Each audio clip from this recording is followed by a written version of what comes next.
Hey y'all, I wanted to pick up where we left off here. We did simple and compound interest, and I helped you do a few of these problems, and you've got some more of these to finish on your own. If you haven't done that yet, I would stop and finish that. Reach out for support if you're confused about how to do these things. If you want to move on and try to do some work on the next part, you can.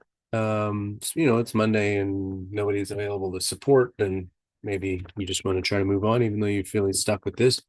But if it's Tuesday or Wednesday and we, the college is open, stop into study hours, come into office hours, get some support. It's just really important that you feel comfortable with being able to talk about, hey, I feel stuck with this. I don't understand how to apply it. If somebody explains something to you one time and you don't get it, doesn't mean you're dumb, doesn't mean you can't do it. Just means maybe you need to hear it a different way or hear it a second time. So reach out for support. I think the nice thing about videos is you can stop, record them, and rewind and watch. But sometimes talking to somebody is really important too because you have a question that's got you hung up and you can't move forward from that. All right, I'm going to talk about part two here, and then I'll make another video for part three. Okay. So this is a problem that may feel very text heavy relative to some of the other stuff we've done. It's a single problem, but I wanted to include this contextual problem because I think there's real value in seeing math and how the work that we've done can apply to real world situations.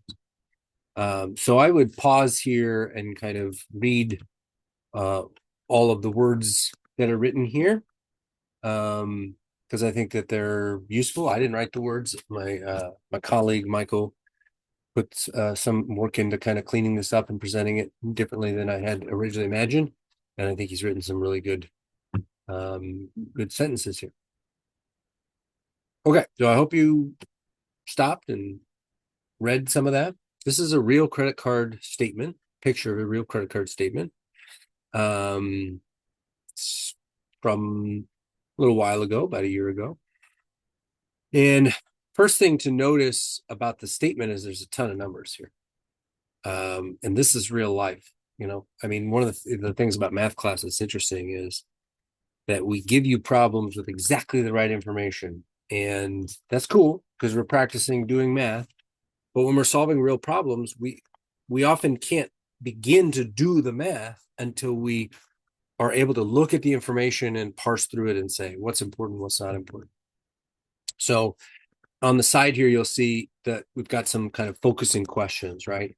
You've got this direction to look at the previous balance section. That's how much we owed at the start of last month. And we're going to have to type the answer directly in here. So I can see it here, the 249876. Here, I'll use my little annotation tool. And I'm going to go ahead and type in the answer directly into here.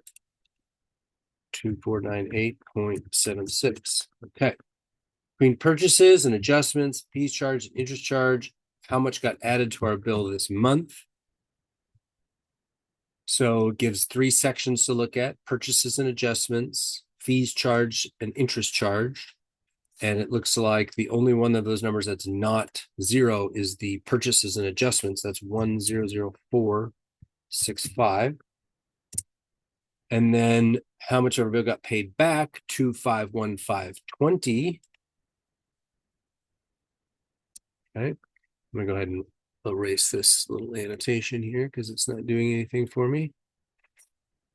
And according to the new balance total, how much money do we currently owe the credit card company on this card?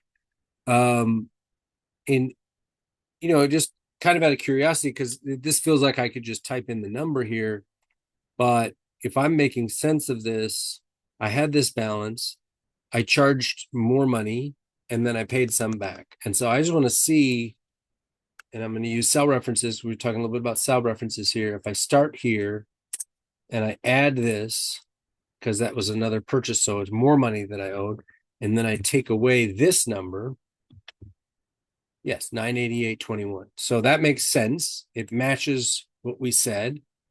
And I'm actually going to change the instructions here so that it tells you to do this as a calculation rather than just typing the number in directly, because I think that's good. And this number does match, which gives me confidence that my understanding of the situation is correct. Okay. I'm just going to pause the recording real quick and change that because I think that's useful.